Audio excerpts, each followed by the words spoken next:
So what you gonna do, brother? We about to run wild with a style like no other. So somebody call Brodus Clay mother and tell her Richard runs of the men like Ed Lover and Doc Dre. What Scott say, what they hang on every word like it's something that the Rock say.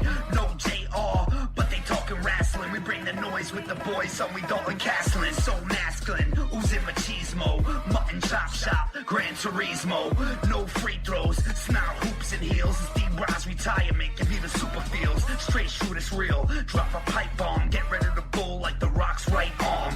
So stay calm, tranquilo. I'll go Naito and give him Destino. And we know that you chumps ain't ready for the heartbreak runs and the Cuban Genetti. They drop it heavy, tag teaming like Teddy. Long go strong with the heat like Eddie. So steady like when Taker walked the tightrope. Spaz like Taz with the mic and a tight choke. Dirtiest player in the game with the eye poke. 1988 Macho Man on a line of coke. These other cats are a waste, they boring. Illegitimate sons like Jason Jordan. And Richard Runz never give him respect unless they going on air with a broken frickin' neck. So bounce like Papa Pump's pecs. Every time they get down, they bound to catch wreck. Y'all don't know nada, they the Okadas. You're the Washington Generals, they the Globetrotters. A whole lot of podcasts in the scene, but Richard Runz running wild is the cast of your dreams. So it seems these two is too sweet. Bullet Club pulling up with schemes to delete. So retreat, we steal, we cheat, but I never lie, I swear on these beats. And these two got some styles for you, but what you gonna do when they run wild on you? Oh, hell yeah. It's the Big Dog Red Tires.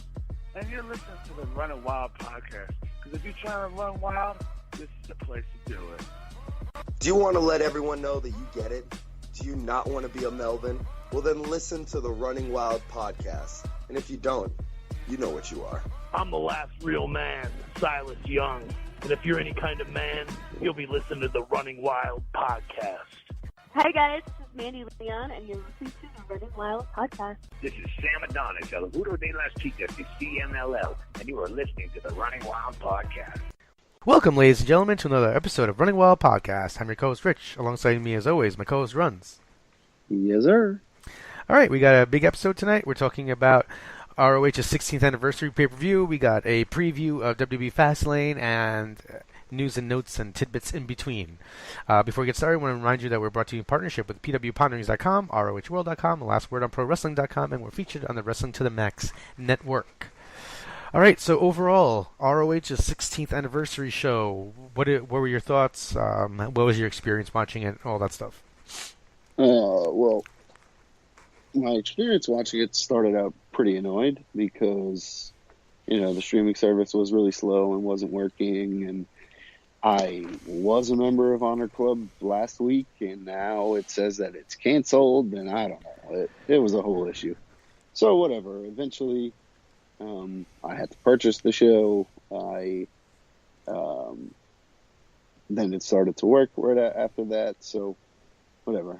No complaints from then on. I missed Flip and Takahashi, which I'm watching. Yeah. Tanahashi, which I'm watching now. And no, Takahashi. So, yeah. Once it started working, my experience was great. I didn't have any problems the rest of the night. The stream came in great. And, everything I saw was solid in the ring. And there were some good surprises and set up some things that I'm looking forward to. So, overall, it was a good show. Yeah, no, I started off with the Facebook stream, the pre-show at 8:30. That worked fine on Facebook Live. I had no issues with that. Then I had a little bit of an issue. I probably missed like 4 minutes, 5 minutes. I started to log into the service before the pre-show was done just to make sure that there weren't any problems, and it just seemed like the site got a little bit like there were bad gateways, or it just slowed down because everybody was trying to log in at the same time, and maybe this was a little bit overwhelming. I mean, I will say that the Facebook Live pre-show had, I believe at the height it had 2,500 viewers, or 2.5K. That's what it had up on the little counter. So, Obviously, it didn't seem like that as many people were watching the pre-show as I would think watched the event afterward. I don't think that there were only 2,500 people watching the event. And I just want to say, like, that to me speaks a little bit to, yeah, look, I understand that they're trying to use different avenues. Obviously, the WWE uses like the Facebook Watch stuff, and a lot of different companies use the Facebook Live or as a pre-show to get fans to buy the event. My only problem is that if 2 weeks ago on TV you put 20-second clips of the Women of Honor tournament in your TV show and then loaded the full matches up onto Honor Club, when you now have a legitimate like full pay-per-view, at least one of the matches should have been on the main show. To have both of them on the pre-show, I think it says something about what you think overall. And I get it, because listen, that card was top to bottom. I liked every match where it was. I thought the way they played out, like put the card out there made a lot of sense. It was really logical. Like if you were to take a look at my preview, I actually had the matches almost exactly in that order. I think the only thing that was different was Cody and Taven was flipped with the 6-man match or something like that. And I get like that it's tough to like fit everything on in 3 hours, but if you're saying that the Women of Honor tournament's a big deal, don't do a recap on your TV episode and then put it on Facebook Live. At least why not put it on Honor Club? I mean, then people just transition into watching it, unless you're fixing things up before you're getting everything going. To put both of the matches on, like, you didn't watch it. Only 2,500 people saw those matches. Right. And so here's an issue for me is I don't have Facebook, so I can't watch Facebook Live. So there goes that. Which I'm sure I'm not the only person who doesn't have Facebook and can't access it that way. So putting it on Honor Club would have made a lot of sense, and I probably would have just put it on as background noise before the pay-per-view started.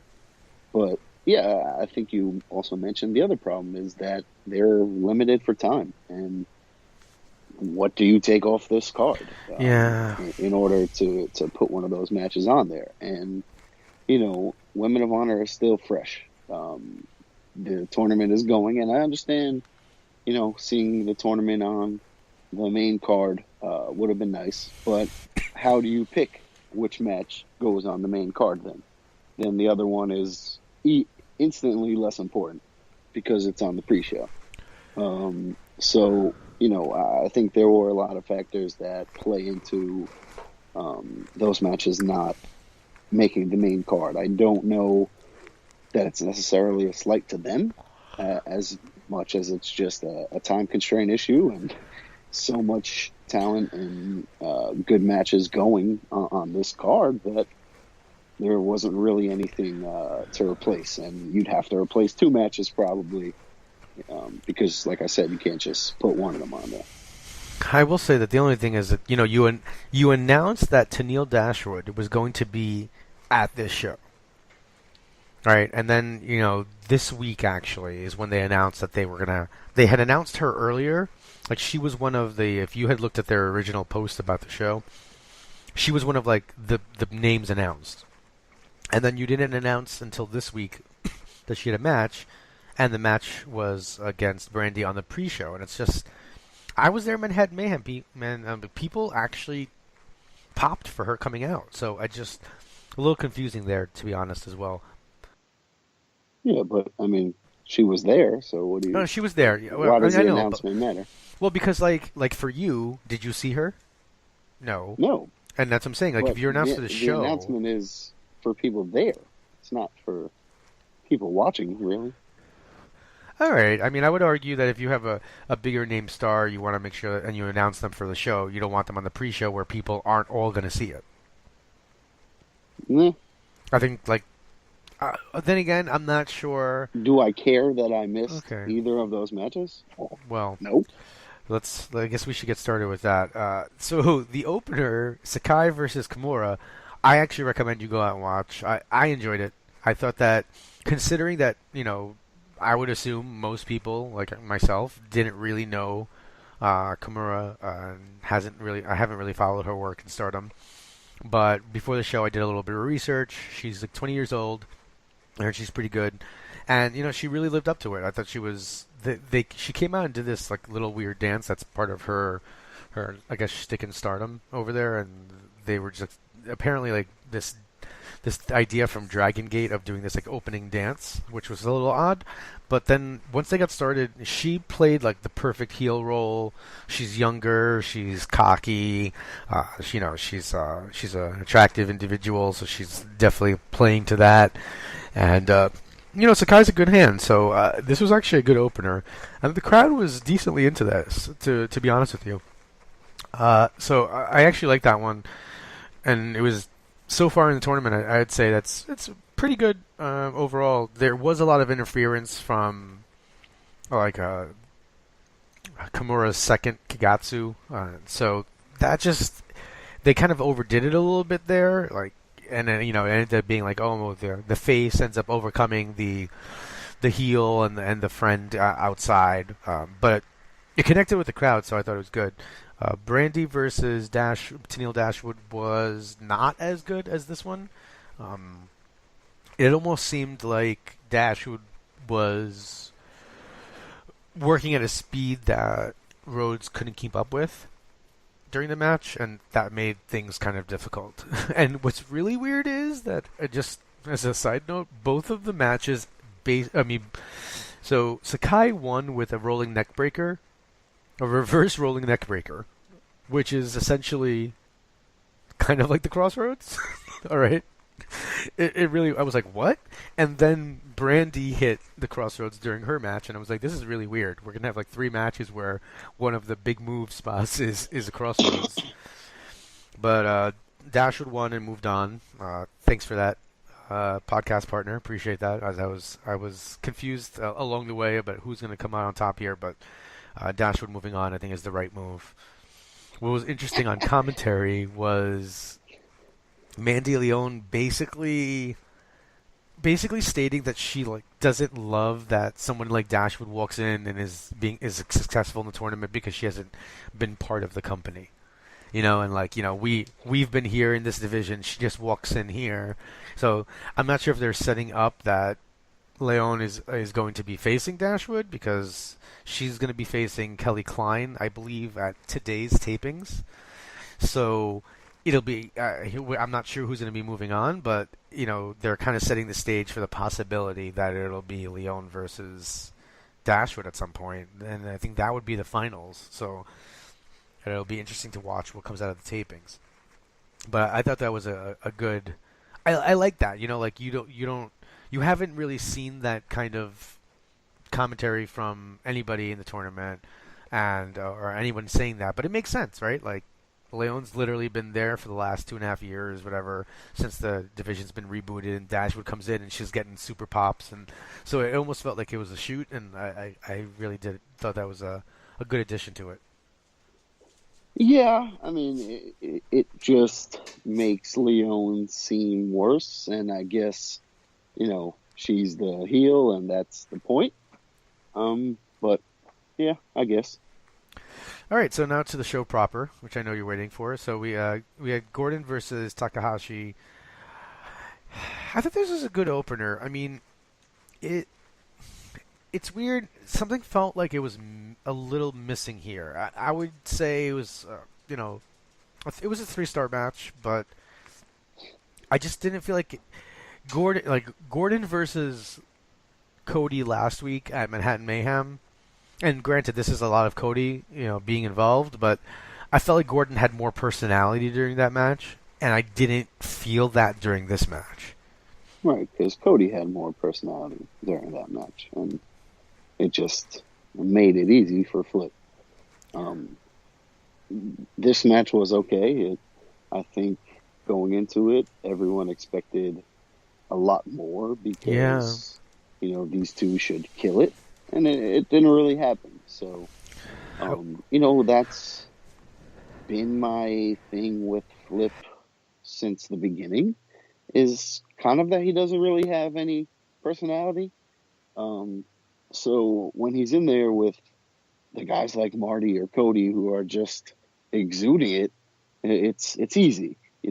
Everyone looks better. But with Takahashi, where it's tougher for him to connect with the crowd here, it makes it more difficult for Flip, and he's not built to bridge that gap yet. And maybe one day he'll get there, but at the moment he's not there.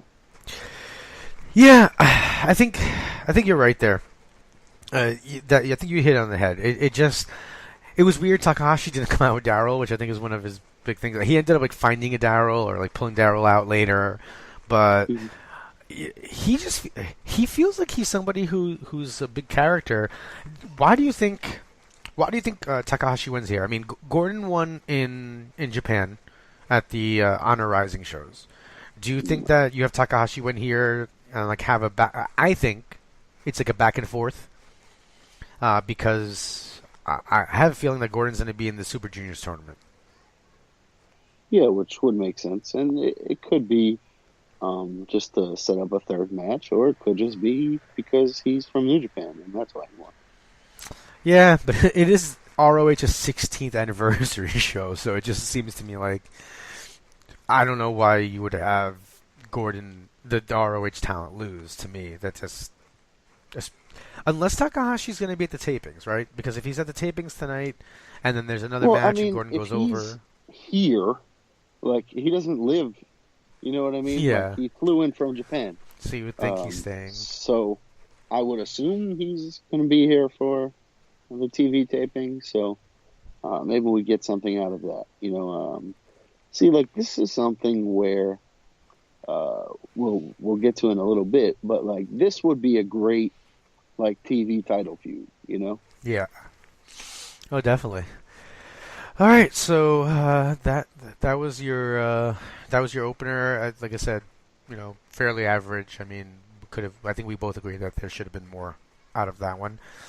But I thought that Martinez and Skrull I really enjoyed this match. I thought it felt like it was booked really smartly.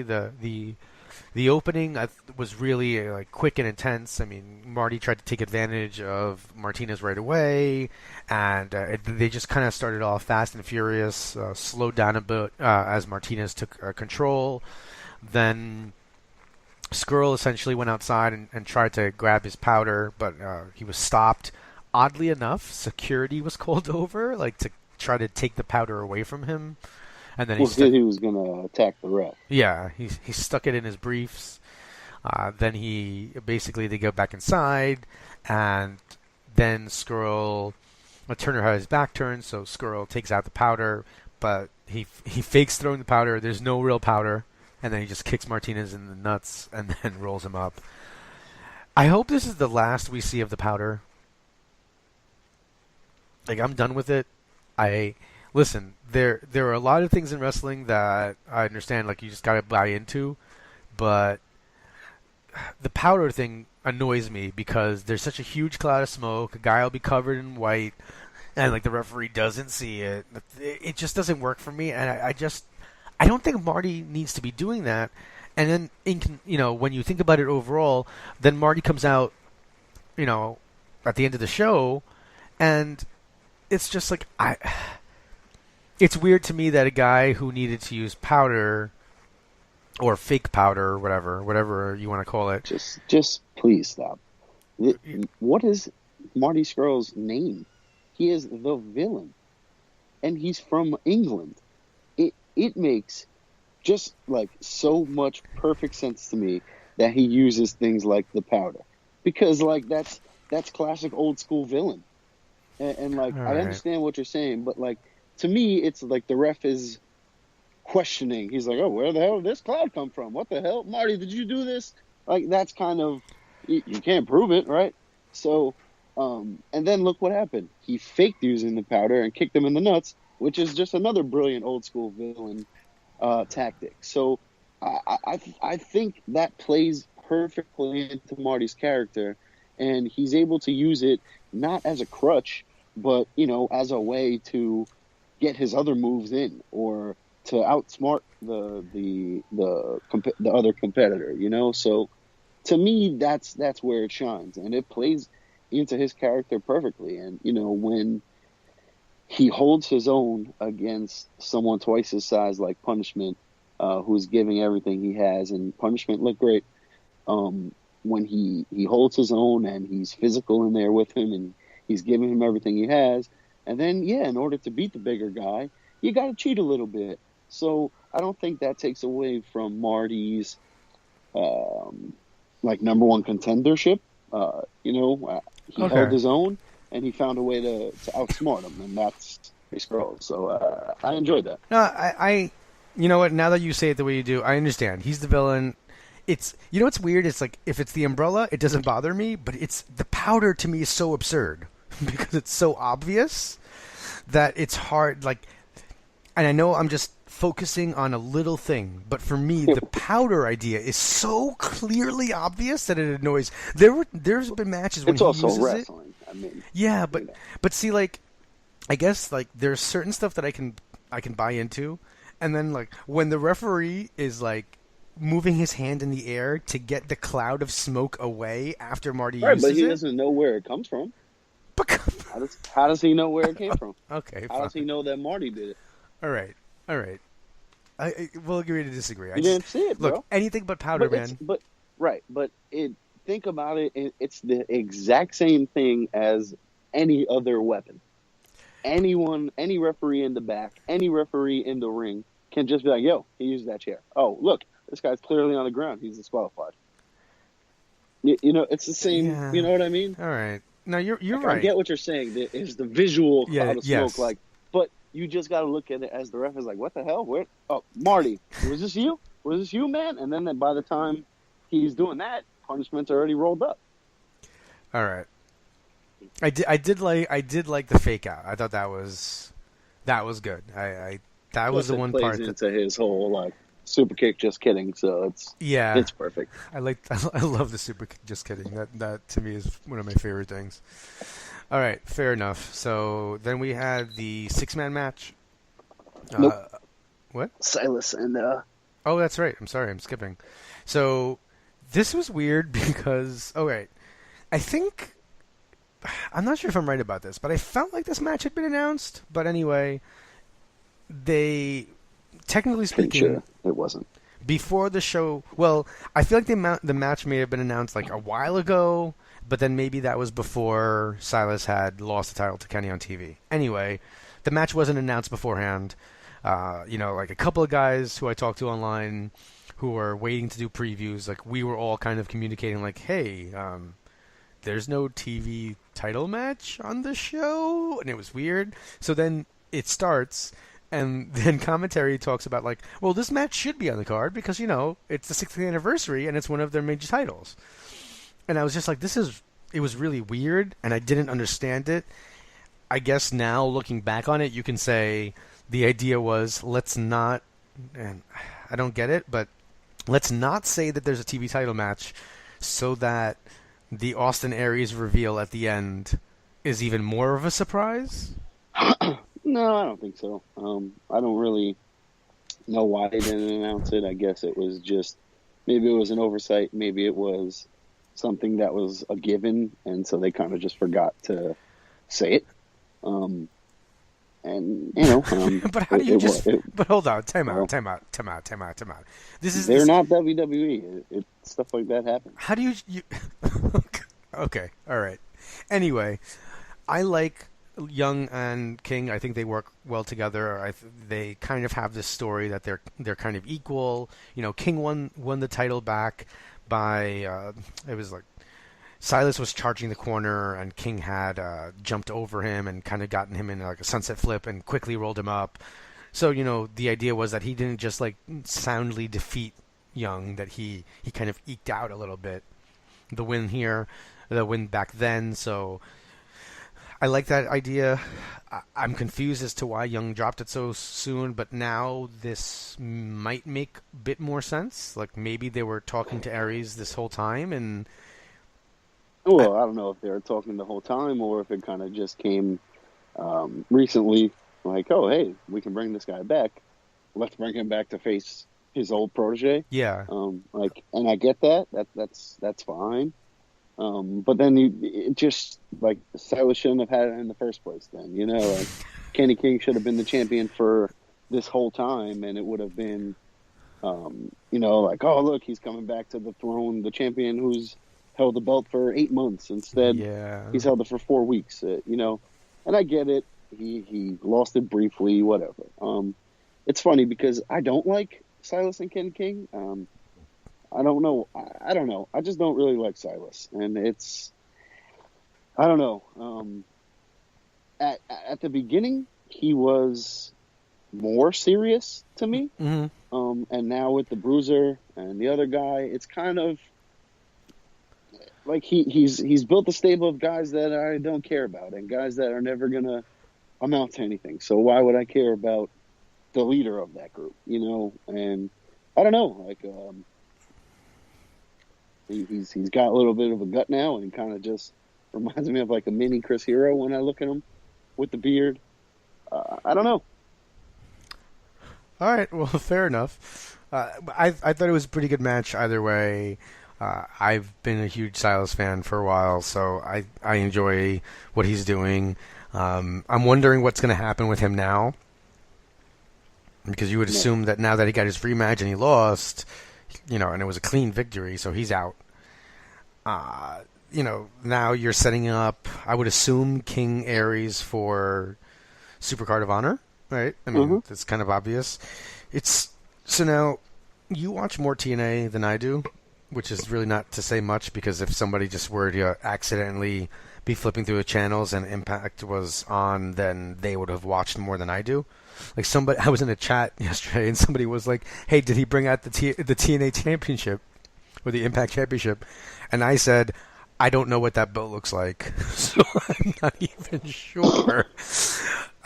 He did have it, but word is he did have it, right? Yeah, and, that's something that's kind of cool, because he had that Impact World Championship on a Ring of Honor pay-per-view, so that's a cool thing that, they're kind of running with that gimmick of him holding the belts and that sort of thing. So, I mean, it would be, like, cool to me if he wins the TV title and he has that title to go with it. It's kind of Ultimate Dragon. So, that's a cool thing that hasn't happened in a long time. So if he could, win that belt and maybe go to New Japan and do something there, it could be a cool storyline for everyone involved. So, I mean, are we to assume that TNA and ROH are willing to work together in this way now? No. He's not under contract to TNA.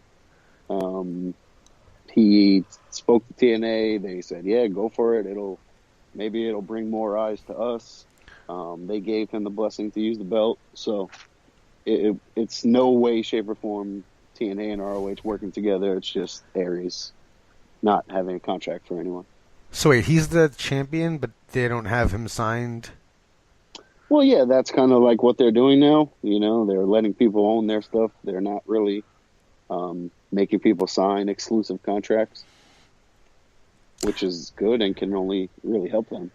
Because, I mean, guys like Aries or Morrison or people like that might not be there if they had an exclusive contract, Oh, well, that's pretty cool. I was super excited when Aries came out. I was like, oh my God, this is amazing. Right there, like, it made it already feel like this was an important show. Yes. My only issue with it, I loved it. I love Aries. Him and King is a great match. It's a smart pairing. My only thing is, like, this guy's more important than the TV title. This is a former 2-time Ring of Honor World Champion returning to the company, and he's going to come back and go after the TV title? Why? Logically, you know what I mean? I understand storyline, I understand booking wise, but just if you're Austin Aries, the greatest man who ever lived, I don't know that you're coming back gunning for the TV title. Fair. I mean, but he did say that that's the one he didn't win. So I kind of get that. He put a good spin on it. Yeah, I mean, that made it believable for me. If he had won it before, you're right. I forgot about that. You know, if he won it before, then I'm like, that's weird. But since he had even never if he didn't win it before and he didn't say that in the promo, still, yeah. But since he said that in the promo, yeah, you're right. I forgot he said that. So I like that. All right, I take it back. Then we had the 6-man championship street fight. Listen, the Addiction and the Bullet Club have always worked really well together. I think it's a match we've seen before, but with the new added wrinkle that essentially, Matt's back is really kind of the one difference we had here, right? Yeah. You know, and they're continuing that story, and it made sense. I felt like beforehand that SoCal was going to win the titles because now you get put in. Now there's this weird position here, right, where essentially you have this idea that the Addiction, you know, according to Joe Koff from beginning earlier in the year, will not have their contracts renewed. And now they're the champions, you know. So it makes me wonder. It's early in the year yet, so it makes me wonder, like, how long do they hold these titles for? Because he basically said that they were signed through Final Battle and that their contracts wouldn't be renewed. So then, like, to me, the story is they hold it till Final Battle, and they talk about how, like, we can't be fired if we have the titles, and then they lose or something like that. That would make sense. It would make more sense if they win, just to kind of like keep going. Oh, yeah. But yeah, it also would make sense because last night was the first time that I've ever heard them call the Hung Bucks the longest reigning 6-man tag champions. So maybe you plant that seed that they were the longest reigning, and now the Addiction, SoCal Uncensored, whatever, is going to break that. Oh yeah, so cool. maybe that's a thing. But yeah, this was a good match. It was what you'd expect. They're really, really, really trying to make Hangman Page look great, and it's working. Mm-hmm. But like, I also feel like it's a little too much sometimes. Like, less is a little bit more. I feel, and. Okay. If you're making this guy dive and do these crazy spots every match, then they're not going to feel as special when he does something like that. You know, he's a bigger guy, so when he does that kind of stuff, it should be like, oh, Hangman. Instead, it's kind of just like, oh, here he goes. He's doing his one-spot match. Well, I mean, I really liked the shooting. You know, he usually does a shooting star as a kind of does it as a. You know, the shoulder block and kind of ends up standing. I liked how they changed it, and he did that. He kind of did it. They had maybe it was Daniels, I forgot who it was, draped from the apron, and then he ran off the apron and did it more as like a regular shooting star press kind of. So I thought that spot was pretty nice. And the other spot that I really liked during the match was when they used the kendo stick as a seesaw. SoCal, they put it on a chair. God. And then Nick caught it between the legs. Ugh. What? Why do that, man? Jesus. Oh, wait, you mean you like what is it? You didn't like it, or? No, I liked it because it made me like sit up in my chair, like, oh god. But it gave me that reaction, like, yo, if he misses, it's over. Like his testicles are obliterated. Yeah, no. You know, and with what just happened on Impact, I'm sure you've seen that with Eddie Edwards and Sami Callihan with the bat. You know, not something I want to play around with at the moment. True, fair. But I popped for that. I was like, oh, what are they about to? Oh, right. It gave me that exact reaction, and so that was good. You know, I'm glad everyone came out unscathed, hopefully. But oof. Yeah, it was pretty good. I really enjoyed it. So overall, good match. I mean, like I said, probably I'd put it like over 3.5 star. I'd probably put it like about 3.5. You know, it felt like there was something else. Rich Meltzer or what? Yeah, Rich Meltzer. I don't know. Like, I mean, what I'm saying, I'm just trying to give a point of reference. Like, I liked the match. I thought it was good. I think that it didn't reach the level. Like, I really liked Ultimate Mayhem better than I liked this match. And I don't think it's... because... go ahead. I mean, part of it's the match idea, I think. Like, Exactly. the way it works. Like, I don't think it was that it was the Kingdom instead of SoCal Uncensored. Like, that's not, to me, any issue, really. Well, okay, I really like the Kingdom. That made me enjoy it better. But I also like the staggered entrances and that sort of thing. Yeah, so, I mean, it's weird to 7 days later have a match that, although it was a street fight, wasn't... Like, Ultimate Mayhem was better. Thank God that there were flight cancellations and stuff, because like, you would have had this exact same match essentially 4 days ago. You know what I mean? Yeah. Like that's crazy. Yeah. That's the other thing that's weird. This was different. It felt different. It didn't feel like the exact same match that we just saw. So that was a blessing for them, and it also Marseglia came in this match. So at the end of the match, Cody, yeah. At the end of the match, they came down. Marseglia and Orion came down, and they started beating up the Young Bucks.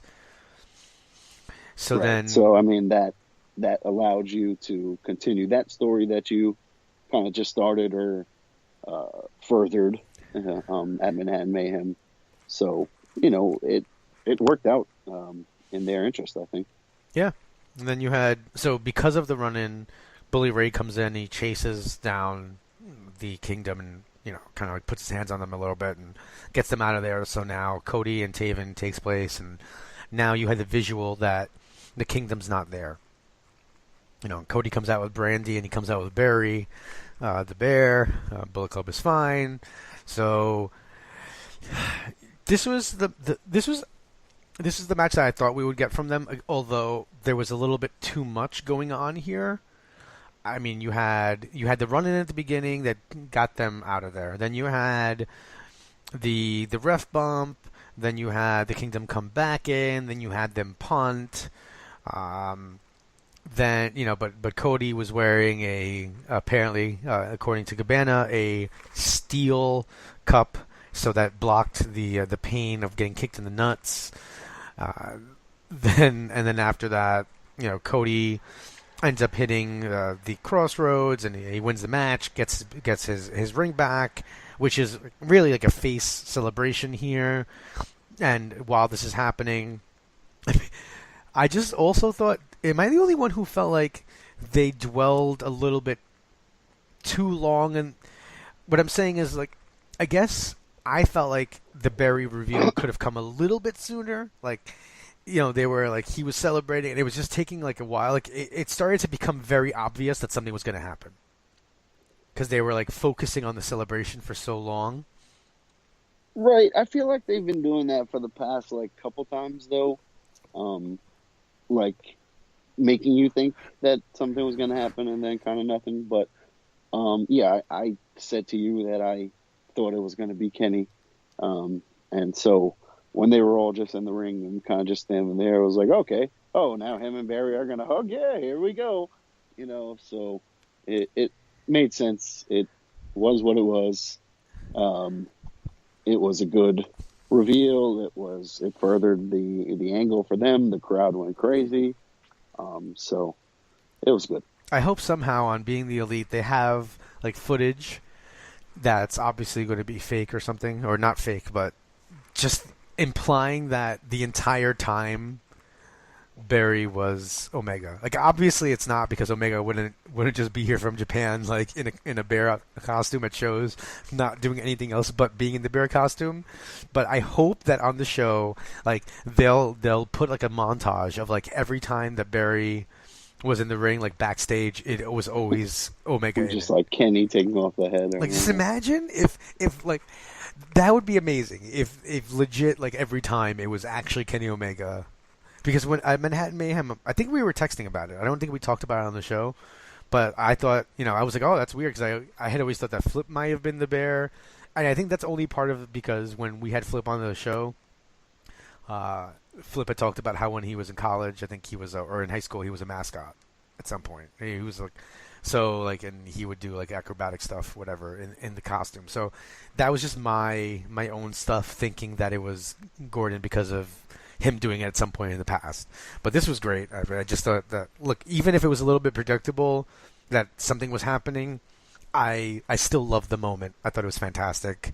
And then, now, how did you feel about the Brandy interaction afterwards? It furthers their storyline. It kind of started over Brandy.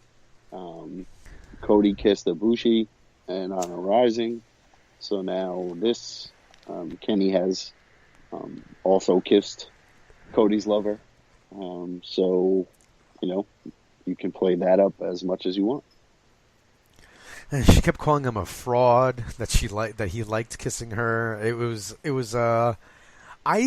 you know what I guess it is I knew that there were implications that the Golden Lovers were like legit lovers. Yeah. But I didn't feel like it was very clear, and I thought that was some implication that some people were making. Like what I'm saying is I didn't. I guess I did. You weren't familiar with it. Yeah, I wasn't really familiar with it, so I thought that maybe people were looking into it more than it needed to be. But now this to me solidifies it. Like clearly, boom. Yeah. All right, so that was interesting to me and new to me, really, to be honest. So, yeah, no. Listen, there was just a lot going on in that match.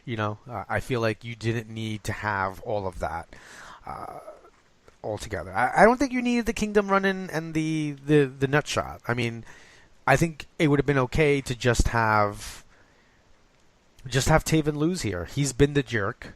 He stole something from Cody. He loses. Cody goes to celebrate, and then Omega's the bear. Yeah, but I mean, you're gonna have Taven try to keep that ring, so it makes sense for him to try to cheat and try to do anything he can. Okay. Yeah.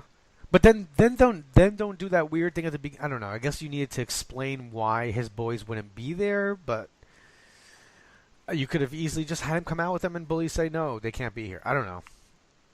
There was just a lot. But you know what? Well, this way they interfered in the last match, and they're going to do it again in this one. Now he has a reason to kick them out. Okay. Yeah, that works. I mean, I'm looking at it under a microscope. And I think that when we maybe like see how everything unfolds in the next couple of weeks and how the tapings go, maybe like that view of things further back will make more sense and everything will play out the way it's supposed to. But like just looking at that match, it just felt like there were a lot of things going on there. Sometimes a little bit too much, but they pulled it off. I'll have to say, I don't think anything went poorly. No, I didn't think it was too much at all. So yeah. Now, the excitement, I think, over the Omega reveal and everything that had been happening, the crowd felt dead to me during the tag team title match, and I don't see an in-ring reason as to why that was the case. Maybe it's like for me, the Guns just haven't really clicked, and they're not. I don't know. Like, I didn't care for them as the Ring of Honor champions. I thought the Briscoes were going to win. I wanted the Briscoes to win, and I think people are in a tough position because the Briscoes are coming out and literally telling you to boo them. So you're not going to cheer them anymore, right? So then, So then, the fans aren't really behind the Guns here, and because of that, There's no real heat. Right. So they can't cheer for the Briscoes, and they don't want to cheer for the Guns, so they kind of just sit on their hands. My question coming out of this was with the creation of the soon-to-be implementation of the WWE Cruiserweight Tag Team titles, is this the end of the Young Bucks? The Motor City Machine Guns in Ring of Honor. Alex Shelley was always somebody rumored for 205. Like when the network first came out and they were talking about doing the Cruiserweight show, Shelley was one of those guys. So it would make sense if they've been in Ring of Honor, they've been in New Japan, they've been in TNA, they've been champions everywhere. It would make sense if they were to come to 205 Live and be or compete for those tag team titles that they've never won and all that kind of thing. Wow, that's a really interesting thought. That I never even put together. It would be weird for me to see the Guns leave Ring of Honor and be in WWE. But, kudos on them if that ends up happening. Wow. Who do you I just think it makes sense. They don't really have any cruiserweight tag teams, and to be able to bring in somebody with the recognition and the history of the Guns would make a lot of sense to me. No, that's a really good point. I'm looking forward to it. And if it doesn't happen, plus, what else do they do in Ring of Honor? Where do they go? Who do they fight? They fought everyone. Yeah, I mean, they've really done it all. Now that they've won the titles and now that they've lost them, they've really done everything you could do there. Interesting. All right. And I'm kind of upset that Trent's hurt. Well, it sucks. I'm listen, let me be clear. I'm very sad that he's hurt. I'm loving the stuff on social media. He puts out a shirt about him being hurt, and then Big Dust, he's like, hold on, man. He's like, I get half of those proceeds too. And he talks about Chucky will talk about how Trent's basically dead and that he's gonna die and he might not survive the surgery and he needs the money real bad. I think it's just overall really amazing. And what makes me really sad about it though is that I think the Best Friends would be a fantastic, that's a hot match. If you had Best Friends versus Briscoes for the titles, I think the fans really get behind the Best Friends. They really start brewing if the Briscoes start to do things and they, let's say... Listen, I love the Best Friends. I love both of them. I love them together. It's great. But they're not a team that hangs in there with the Briscoes and is taken seriously to me in there with them. So who is? That's a great question. Who in the division is to face those guys? Well, I think I said to you, the Bucks. That was the only thing that I could think of or that makes sense. Everyone else, no. Who else is there? I honestly don't know. The Addiction is tied up with the 6-man. The Guns just had them and lost them, and who knows if they're still there. You have the Kingdom and the Bucks, right? Who the hell else is there? You have Coast to Coast, but they haven't put Coast to Coast and the Dogs on that you're level. You're not No, gonna. I'm just... The Briscoes just killed them, right? So Malonis and Bruiser? Yeah, absolutely. I don't know. There's really no one else. So, for me, do the Bucks have a Supercard match? It would make sense for them to face the Briscoes at Supercard, just to have the Bucks against the Briscoes at your, big Mania show. I don't see the Briscoes losing it soon, but I could see that. All right. And that's fine. People would be into the Bucks. People would be booing the Briscoes. It's your two best tag teams probably ever. All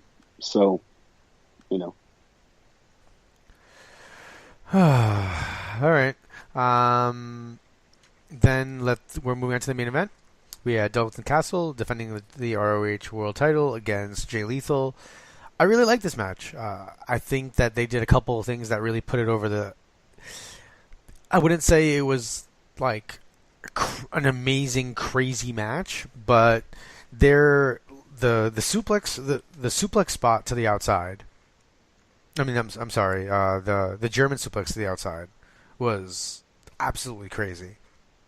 And Lethal did a great job of flipping on that one. Well, yeah, I'm not saying that it was oh my god, someone's gonna but my feeling when I started seeing them go through there was, holy shit, someone's gonna die. And I don't know if I felt like that during a world title match, other than, I mean, and to be fair, it was a Texas death match, right, between Cody and Daniels on a VOD back from the Survival of the Fittest weekend, which maybe not everybody saw. But this felt to me like more of an old school ROH match. I thought Colt was really trying to put that over, but it really felt that way. Like two good wrestlers wrestling for the title and doing everything they could, to try to win that belt while still being clean. Yes. I don't know. Something about it didn't click. Something about Dalton's whole title run hasn't clicked for me. I don't know. I love the guy. I love both of those guys in the match, but there was never any type of doubt in my mind, that Castle was going to win, and that's fine. He should be facing Lethal and getting that win. But I think because there was never a doubt, you needed to have a sick match to, one, plant that doubt, or two, at least make me like, okay, I knew he wasn't going to lose, but that match was sick. Where I didn't really feel that. Yeah, it was a good match, but I haven't seen that extra gear from Castle yet.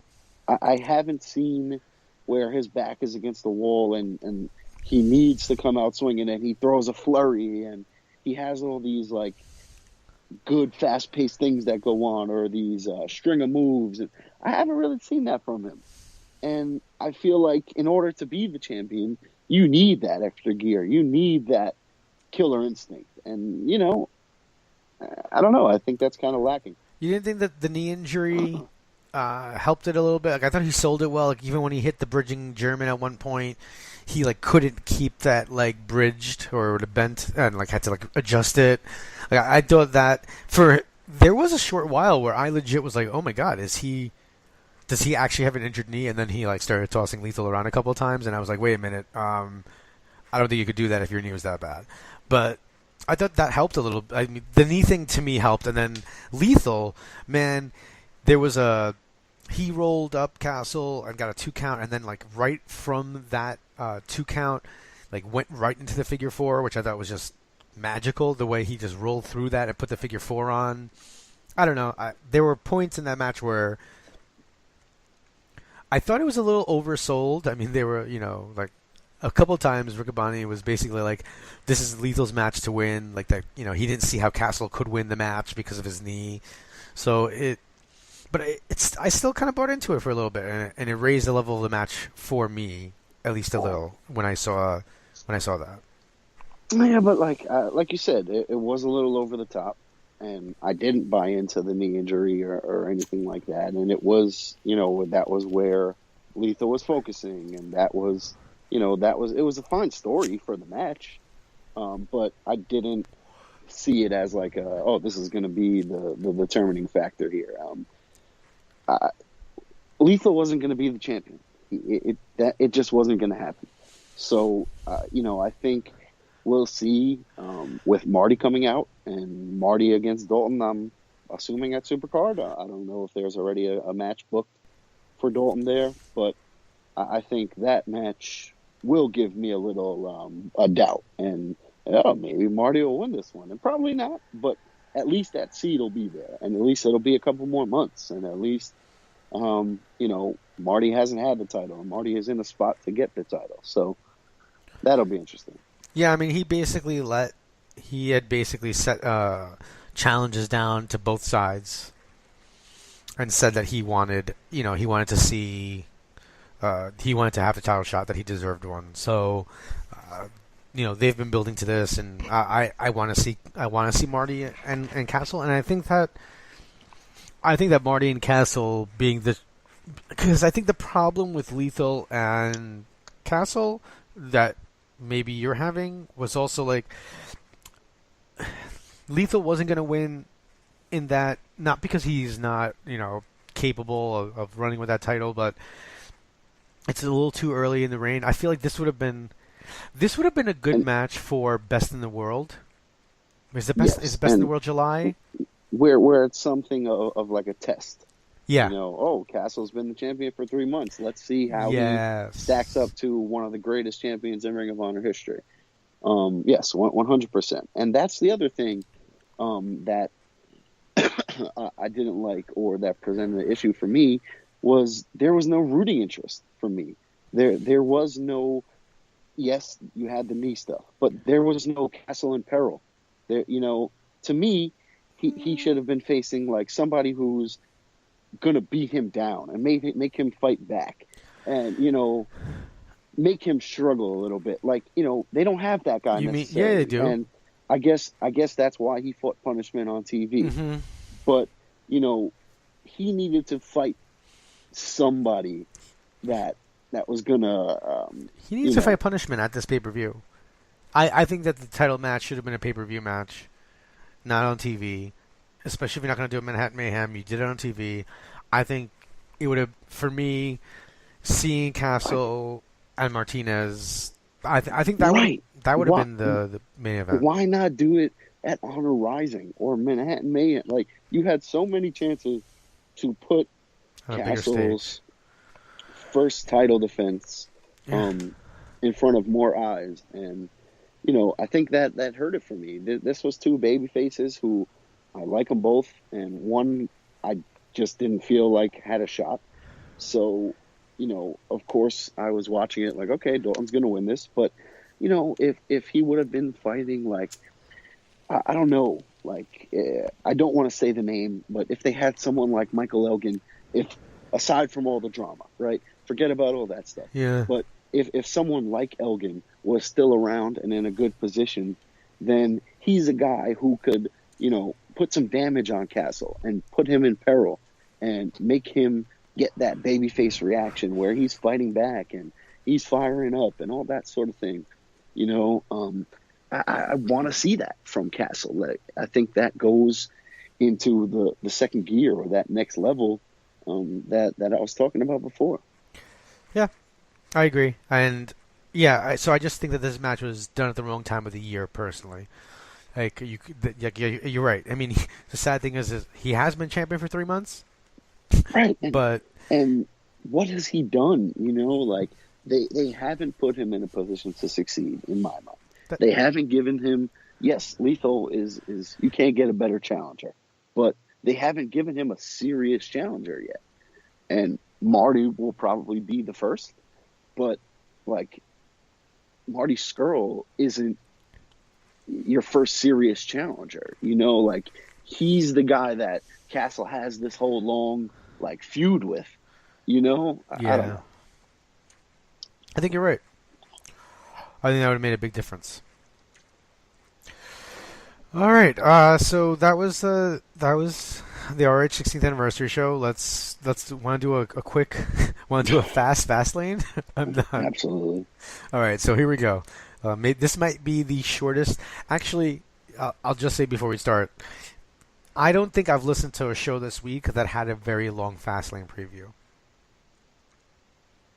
Like, I think every podcast I listened to that maybe covers it did it rather quickly. Which I think speaks to... Seems about right. Which speaks to, I think, what the show is going to be. I mean, the show is called Fastlane, so they don't want us to, stay too long on these things. No, this is a drive-through. This isn't a rest stop. No. We're in the Fastlane, baby. All right, so we have Becky Lynch and Naomi versus Natalya and Carmella. Wow. Didn't know that was a thing. Next. Lynch and Naomi, just for sakes of us keeping tabs. I'm sorry? Who would you call? I don't even know who else was in the match. It's Lynch and Naomi. So the other team. Okay, so you're picking Natalya, Carmella. Nice, we're at odds. All right, Nakamura versus Rusev. Is there any way that Rusev... I mean, it is Rusev Day, so there's always the possibility that, they give him the win on Rusev Day. But I doubt it. Nakamura needs this win to go on to Mania. Rusev will be fun. I hope that... that'll be it. I hope that they give it time so that Rusev looks really strong. There's like 3 matches on this card. They should be able to give this 10, 15 minutes. We'll see. Then we have Bobby Roode versus Randy Orton. Now Orton. See, this is something that this should be on WrestleMania. Bobby Roode against Randy Orton is a cool match, Now, correct me if I'm wrong, and maybe you don't know, but didn't Jinder just beat Randy Orton on SmackDown? I have no idea. So, I think they had a match. I think they might have been in the main event. I kind of a little bit checked out on SmackDown. It's not grabbing me the way it should. It's been bad. Yeah. So, I don't know. I mean, does Randy win here and then defend against Jinder? No. So you think Bobby holds on to it? Bobby Roode is the U.S. champion going into WrestleMania. There's no point not to be. Okay. Yeah, I mean, I like that. What do you think? Have you been and then watching... Bobby against Jinder is fine. Have you been seeing the Mixed Match Challenge at all? No. Okay, so one of the things, and they kind of play this on SmackDown, like Rude came out to defend Charlotte at some point. Yeah. And it looks like they might have like sparks between them. And then now you have like the planting of spots, or like love interest with Alexa and Braun Strowman. Where like Strowman caught her, like she was knocked off the apron, he caught her, like they fell to the ground and they like kind of looked at each other, and I don't know. They've been like doing some like videos and social media stuff where it just seems like Braun and Alexa are interested in each other, and the fans seem to be behind it. But I think it's a little weird that they're using the Mixed Match Challenge to do these. Well, I think that's the point of the Mixed Match Challenge. Really? Because why else would Braun and Alexa ever interact? Oh, I don't mean that, but I mean, I'm surprised. I didn't think they were going to use it at all to set up like the idea that there might be love interests on the roster. Yeah, well, but that's like, what's the point of having it? Like they have it. It's on Facebook. You want people to watch it. You want it to be maybe an every week thing. So you need to do something on it, and I think it happens in movies all the time, right? You always hear like, oh, these two co-stars are working together and they started banging. Well, that's kind of the same thing here. Oh, these people are teaming up and they found out they love each other. But look at what they did. They had Rusev and Lana. They had Naomi and the Uso. They had all the couples. So, all right, fair. So you're saying Rude? I guess I'll go Rude too. I like his robe and glorious, and I don't want to see Randy Orton with the U.S. title. Although the scary thing is that Randy Orton technically has never had it. So just that's okay. Putting that out there. Then you have Charlotte defending against Ruby Riott. Is there any way Ruby Riott wins? No. I'm not overwhelmed by this. It's Charlotte against Asuka at WrestleMania. There's a 0% chance that Ruby Riott wins. Usos versus New Day for the Tag Team Championship. Yeah. I mean, could we hot potato it again? No. I honestly think that we're getting Usos versus the Bar for both titles at WrestleMania. Both teams for the past 3 weeks have been coming out saying there's no one left. So, I don't know. It just might be a thing. Well, they are saying that they're not going to have... Correct. That they're not going to have... what's it called? Standalone brand pay-per-views. So, I mean... The tag division would be so much better on both sides if they were just one division. The same, let's be honest here, the same, I think, for the women's division at this point. Yes and no. I think there are enough women where 2 titles isn't the worst thing. But if you're going to have matches like a Bayley and Sasha where they're just feuding, then that's okay. But if you're going to just start throwing 6 women in a title match, that's not okay. Yeah. No, I don't want that at all. But I mean, if you're going to do like credible storylines on both sides and then one of them has to work towards it, then that's fine.